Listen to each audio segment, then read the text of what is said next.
Welcome back to the second lecture today. It's my pleasure to welcome Chen Meiri to speak. Thank you for inviting me.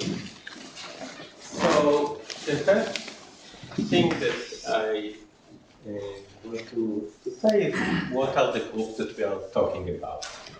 So these are called arithmetic groups.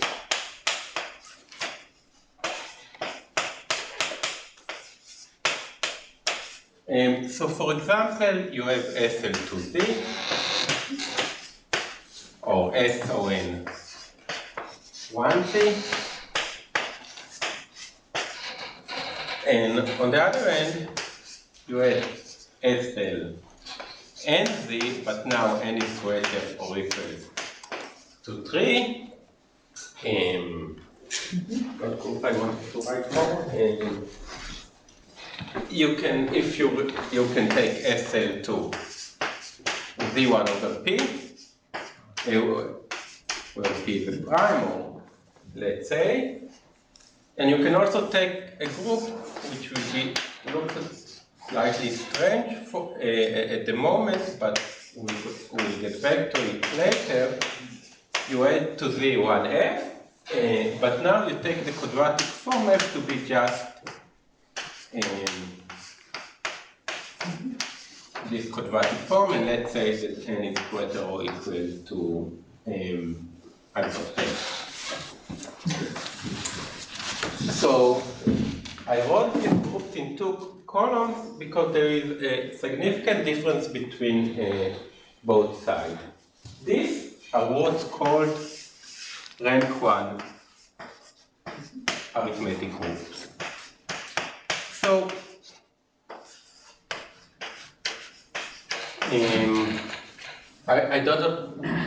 I'm not going to define what does it mean, but I will say to you that these are basically hyperbolic groups or accelerated hyperbolic groups. And we know, and you already heard in this meeting a lot of talks about the first order theory of these groups. So we know quite a lot about the first order theory of these groups, and these groups are called higher rank arithmetic groups. So the rank is greater or equal to 2. And they have completely different properties than this group in many senses. For example, a famous theorem of Margulis says to you that in this group, the only normal subgroups are either central and thus finite, or finite index. And this group has an infinite normal subgroup of infinite index. So it's not that they really have a different behavior. And what I wanted to tell you about today is that also from the model theoretic point of view, they have really different behavior. Now, if you don't like number theory, so you should, the only thing that I want to say, these groups also appear in geometry. They are lattices in Lie groups or p-adic Lie groups. So they really, even if you want to do geometry, you need to understand these groups. Okay. So in order to explain what we will show about the model theory of many of these groups, I want to define, maybe to remind you or to tell you about some model theoretic notion, which is by interpretation. So by interpretation, what it does, you have two structures, maybe in different languages. The languages are not the same, and you somehow want to compare the complexity of order definable subsets. And definable, I will always mean in this talk, definable with parameters. So by interpretation, is some way to measure it. It's stronger than to say that the categories are equivalent. You can use categorical language to describe it, but I don't want to. And in fact, I don't want to give you the definition of it. I just want to say to you what it means to this group. Not so. So I'm going to add a ad hoc definition. So by interpretation, for is think of the group SL and Z. You can think of SL and Z as something that you can talk about in two languages, right? You can talk about SL and Z in the language of groups, but you can also talk about SL and Z in the language of rings, right? Because this is just n by n matrices with coordinate with integer coordinates, with integral coordinates. So it's clear that that one language is stronger than the other. Which is the stronger language? So if we look at definable sets,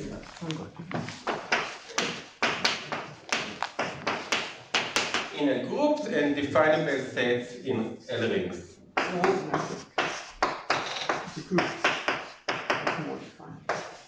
So in which language I can tell more about the subsets? Groups. Why groups? Yeah, it's the ideal structure of that. Yeah. No, okay, so maybe, okay, so it depends what you mean when I can say more. I mean, where you have more definable subsets, sorry. No, but okay, so I can say more in the language of rings because anything that I can say in the language of groups, I can say in the language of rings, right? Because multiplication and inversion are definable by polynomial equations. So every set that I can define using the language of groups, of course I can define by the language of rings. I would just write the equation to multiplication and inversion. So with inclusion of the set of definable set in L group, in the set of definable set, and by interpretation, in this specific setting, is to say that we have equality. So everything that I can say in the language of rings, I can also say in the language of groups. So for example, I can define in the language of group the set of matrices such that the one coordinate is equal to 4. This is something that I can do in the language of groups. And by interpretation has many other consequences. So for example, I will just write two, it implies, this is a theorem of Khalif. It implies first order rigidity in the sense that we have one sentence in the language of group such that every finitely generated group will satisfy this sentence is isomorphic to SL and Z. Here, again, I'm talking from now on just about high-rank arithmetic groups. So, and it also tells you, again, and this is sharp contrast to the rank 1 case, that every finitely generated subgroup is definable, simply because it's recursively enumerable.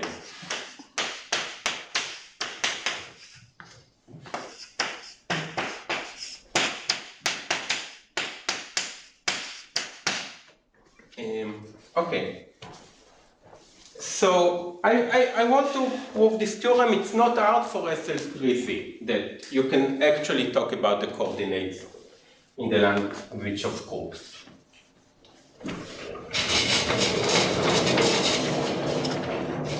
Did you say there's a single sentence? Yes. So this is true for n at least 3, right? Yeah, I said I'm talking about higher Just IRA, yes.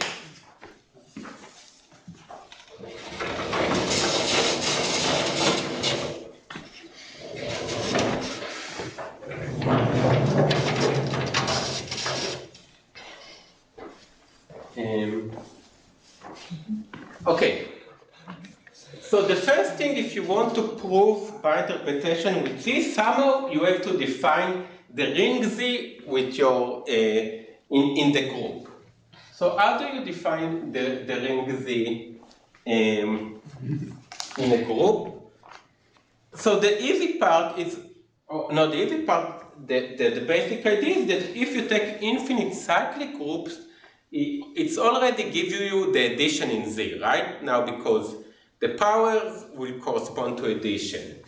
So what you take, so I just remind you the notation, EIJA is a matrix with 1 on the diagonal, A on the ij entry, and 0 elsewhere. And EIJ, Z is the set of all such creatures. So if you take the center of the centralizer of the element E1, 3, 1, it turns out that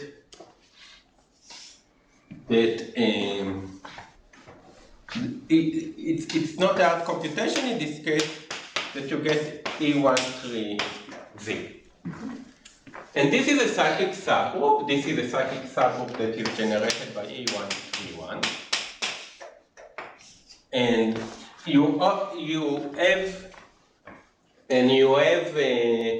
addition because EI3A times E13B is E13AB. A plus B. So you immediately recover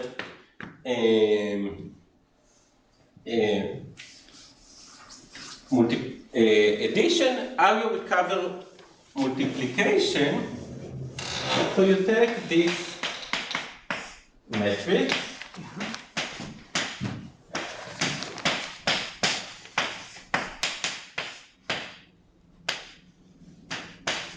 and you have to put minus somewhere that it will be in SLN. So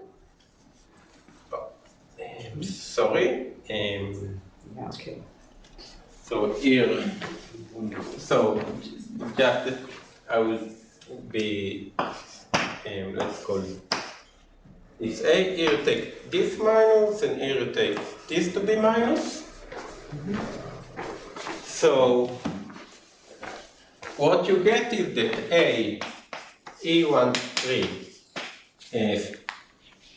C, A minus 1 is just E12 of C, and similarly B, E13, C, B minus 1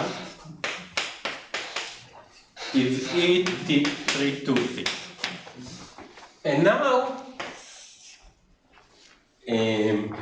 if you take the commutator of A13, small a minus 1, with B, E13, small b, B minus 1, you get E13, AB. So also multiplication is definable. And actually what we have here, we have an Heisenberg group inside, and you use the commutator formula for the Heisenberg group. So it is important because we have a solvable group which is not virtually abelian inside that allow us to do this game. Okay, so I define Z, but okay, so what? I want to talk about the coordinate of every element, not just about some very specific subset of the group. And then come a theorem which is called bounded generation. And what the theorem says that there exist pairs of I1, J1, sorry, up to IT, JT. It doesn't matter the size of T for us, such that IL is always different from JL and it's between 1 and n, such that SL and Z bound generation, and I will say n is greater to 3, it's not true in n, equal to, is equal to the product of EI1, Z1, Z, and so on until I get EIT JT Z. So what it tells you that you have a map from Z to T on 2 SL, it's SL3Z. So what it takes some sequence and it sends to P1, E13A1, P1 minus 1, and this is the conjugation matrix that will send E13 to inside this, and so on until you get PT E13 80 P minus 1. But this thing, it's polynomial, what is written here. So we know that this is equal to some matrix with F, A1, F11, to some matrix of the form Fij, A1 up to AT, and Ij between 1 to n, where every Fij is a polynomial in x1 up to xt. And because I wrote here zt, but we're actually working with the copy of zt that we built inside SLZ, I can now take a general element and ask if this element is equal to this product. This is something that I can say in first order logic. And if so, I know the coordinates because they are given me by polynomial, by fixed polynomials. So that's why I can talk about the coordinates using group theory.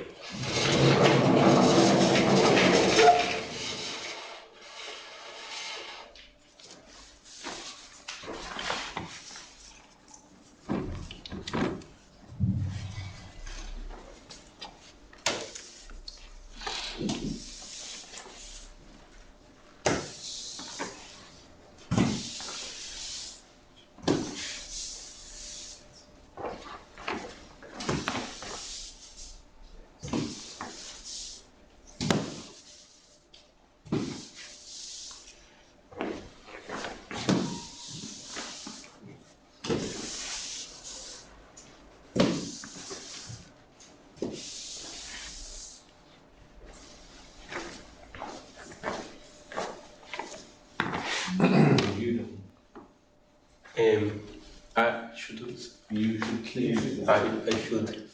Yes, otherwise it will. Like.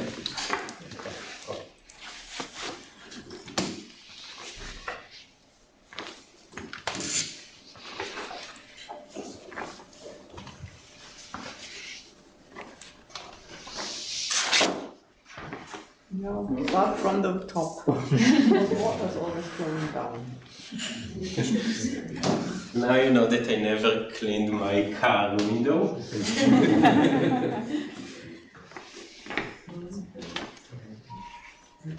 Or your apartment windows. Sorry.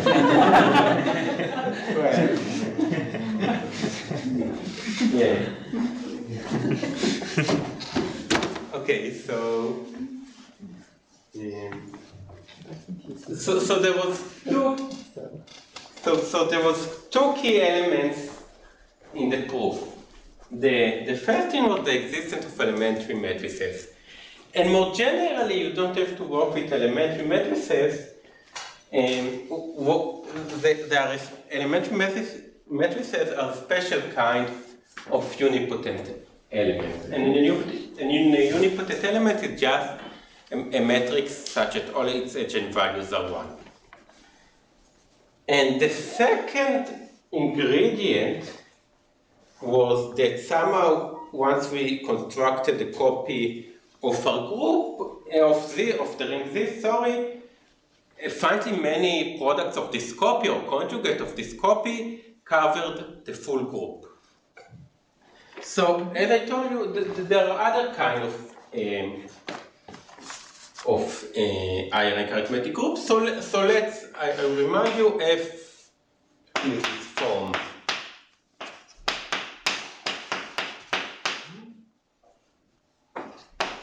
n greater than or equal to 10, and I take spin f of d1, and if you don't know what is spin, you can think of as O. Sometimes it doesn't matter so much for this specific talk. It matters, but not so much. It's okay to think about this O. So I think that, bless you, that this group does not have any unipotent element. And why it does not have unipotent elements? It does not have unipotent element because it sits inside spin 2n of R. And this is a compact group.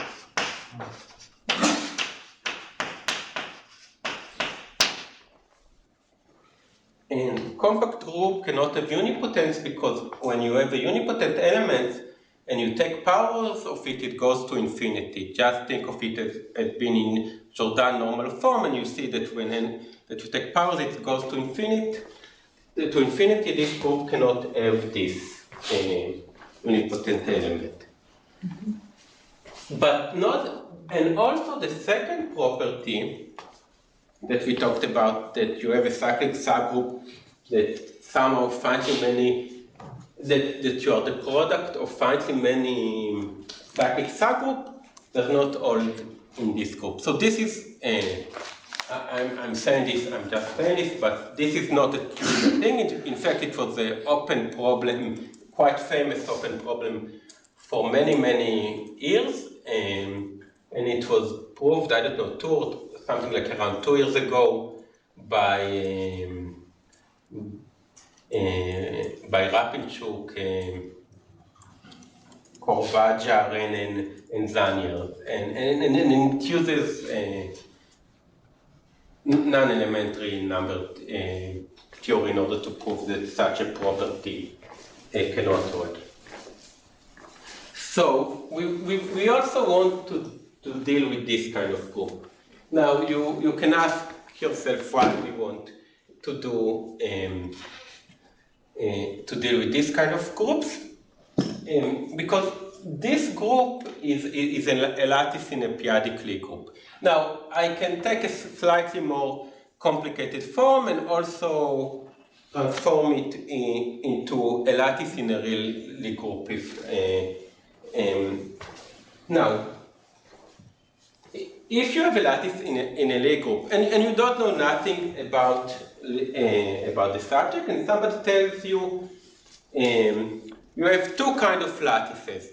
One where the quotient space is compact, and one where the compact space is not compact. Which one would you think is the easier case to handle? The compact, right? It's of course, but the compact is this is exactly the case when you don't have unipotence. And this is exactly the case where things become much harder in real life because of the absence of unipotent and cusp. Okay, So can you say again which conjecture was recently resolved, the bounded generation? Yeah, bounded generation is not true. In order, if you have, I do not remember the exact, let's talk about iron lattices, but it's much more general than this. And you want to cover it by bounded generation. Even if the group is as unipotent, you have to take at least two, maybe they improve it now, unipotent among your group, among the generators of your groups. Mm-hmm. Okay.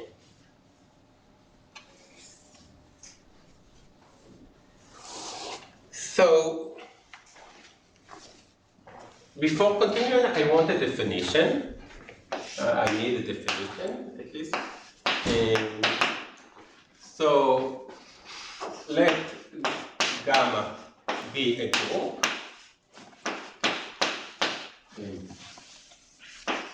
And X a subset of gamma.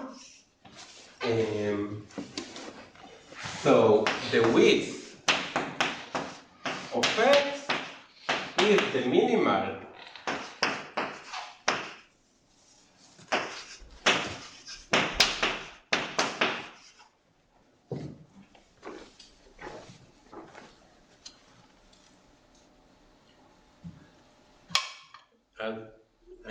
sorry, how do you take out the,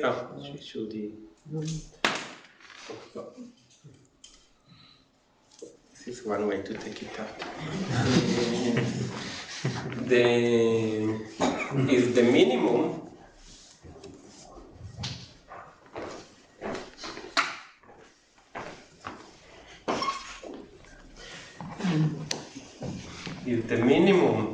n, sorry, I didn't write in chalk like for a lot of time, such that every element in the group generated by X is a product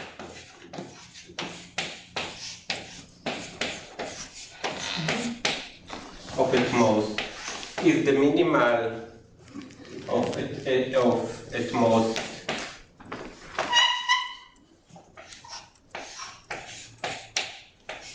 an element from the union of X and its inverse.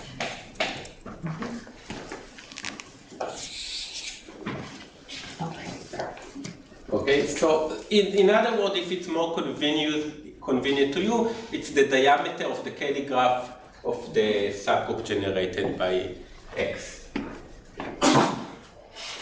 Okay, and now I want to state the theorem. I will state it for a specific quadratic form. It's not for a specific quadratic form, but I don't want to start to write condition on the board.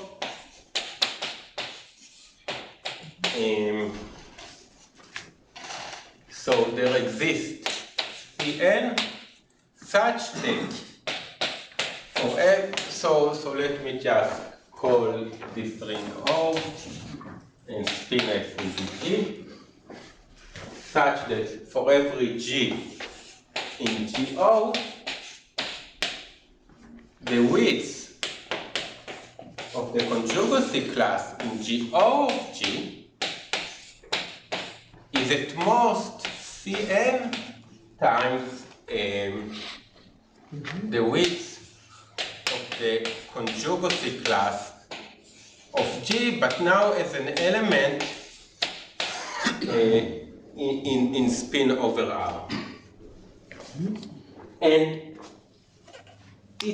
what is clear? It is clear that you also have that if I call this, I don't know, just for D, that you have this inequality because this group is dense in spin of R, so it tells you that it's absolutely proportional. And the point is that because spin of R is compact, you have the group and you have the identity. If you take an element which is really close to the identity, and you can, because this is dense, this is a simple group, you will start to multiply it. Because all the elements of the conjugacy classes are contained in this ball, it will grow, but it will grow at most linearly, the distance. So this is always finite, but it can grow, but it can be as large as you want. We don't see this phenomena in isotropic groups. If you take SLNC, you have a bound on the weights of conjugacy classes, a uniform bound. Here you don't have, but you can still, in a sense, say that the bound in the integral points is almost as best as possible up to a constant, up to multiplication by constant. Sorry, what is G of O? I think I missed something. So O is Z when you add one. And N? Yes.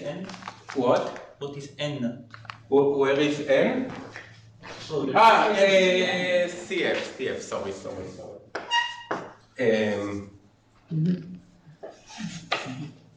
No, thank you. F and N are somehow related. Yeah. Well, with N was also a theorem only depending on the dimension, right? What? So if N was the dimension. Yes, so in fact it's N and not F. But actually for this talk I don't mind. Let me give you the N. Okay. So at the beginning, when I wrote the abstract, my idea was to show you. So the proof of this theorem contains two parts. The first part, and I wanted to give the first part first because it uses model theory in a weak sense that it uses ultra powers, and second because it is based on the work of Martin Knesser, and I really wanted to talk about it here, but then it looked too much technical for me, and I didn't know what the gain would be. So I decided to give you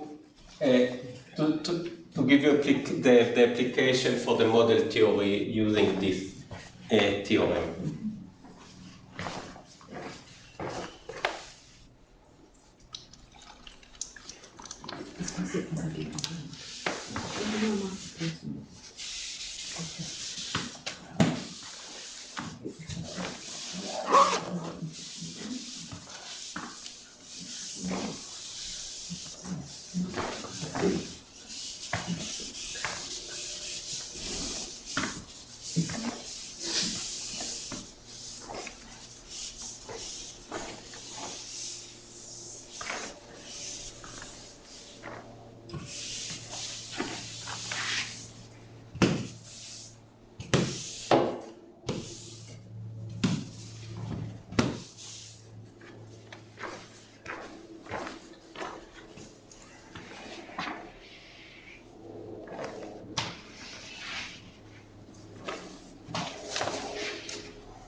Okay, so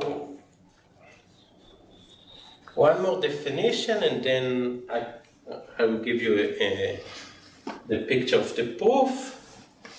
So definition.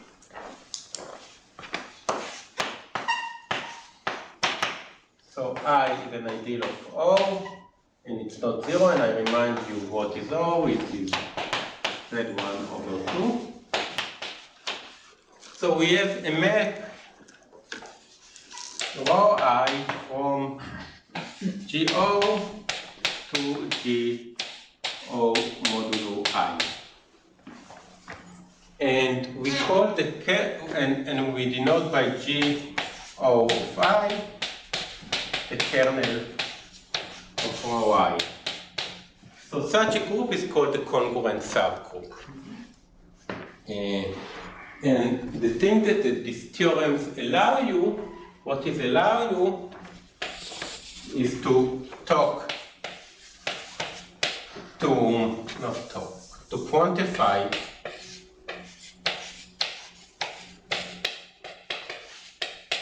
over congruent subgroups.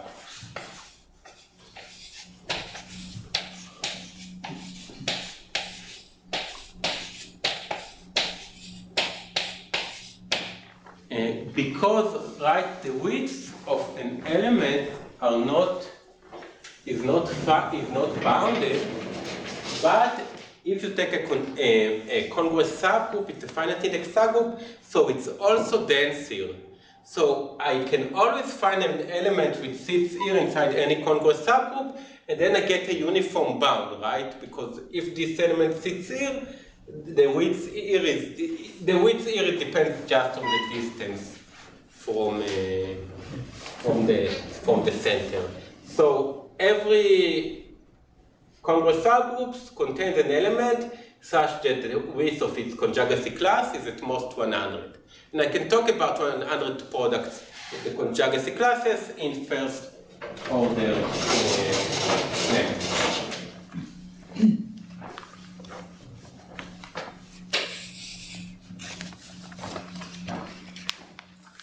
Okay.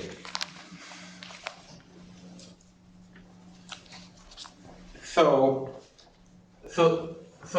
we have this theorem so we can quantify over a congruent subgroup,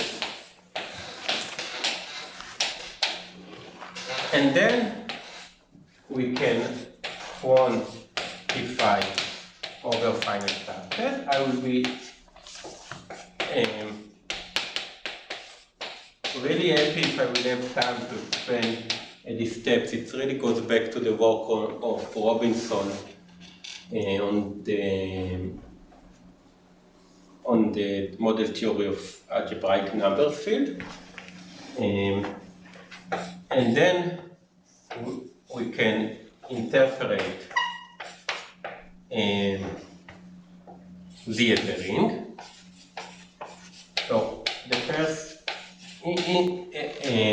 So the first part of what we needed is done. But now we somehow, from this specific interpretation, have to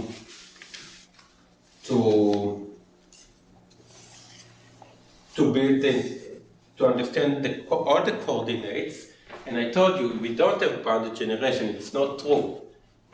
So what you do here, again, you use this, and you use plus expansion result, and basically,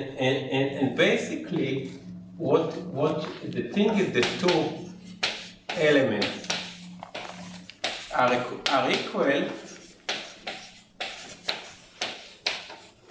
if and only if they are equal modulo infinitely many primes.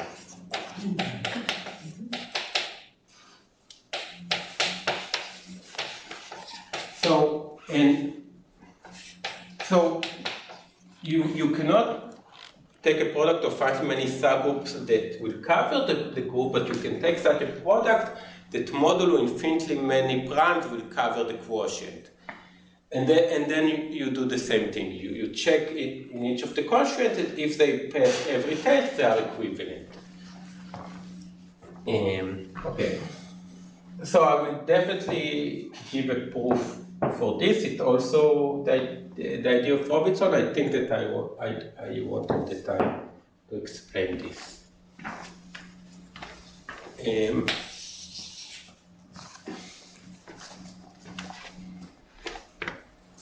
So you can quantify over finite subset. So the claim is let G in GO, then the cyclic subgroup that generated by G is definable. And the reason is that an element H belongs to the set of Gm n greater than or equal to 0, and if I know, if and only if there exists a finite set T such that 1, the identity element belongs to T, and 2, for every element in the set, either T is equal to H or T times G belong to T. So what happens? You start with 1. If your element is not 1, you multiply by Z, and so on, you continue. If at some point your element belongs to here, you will stop. Otherwise, you go and you will have an infinite set, but we quantify our finite set. So it's not. So it is impossible.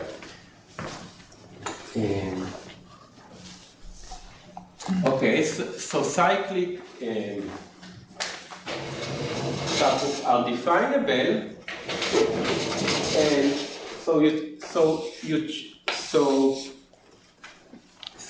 so now I can define a cyclic subgroup. I have addition because it just corresponds to the group multiplication, and I want to define the ring multiplication. So Robinson proof, and this is not a deep proof, this is a 2-line proof, I don't remember it, but it's 2-line. Robinson proof that in order, to prove, to define multiplication, it is enough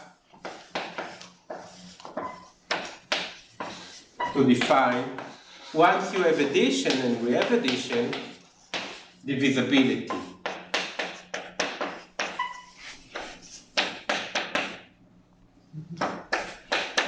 Okay, if you know addition, you can define the divisibility relation, you can define the multiplication, and here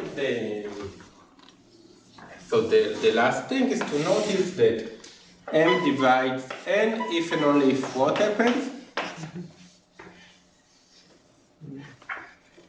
N is in the group generated. Yes, G of N belongs to the group generated by G of M, but we said we know how to define the group generated by G of M because it's cyclic, so we can check if it's, so we have a division. Okay, so I think that this is a good place to stop.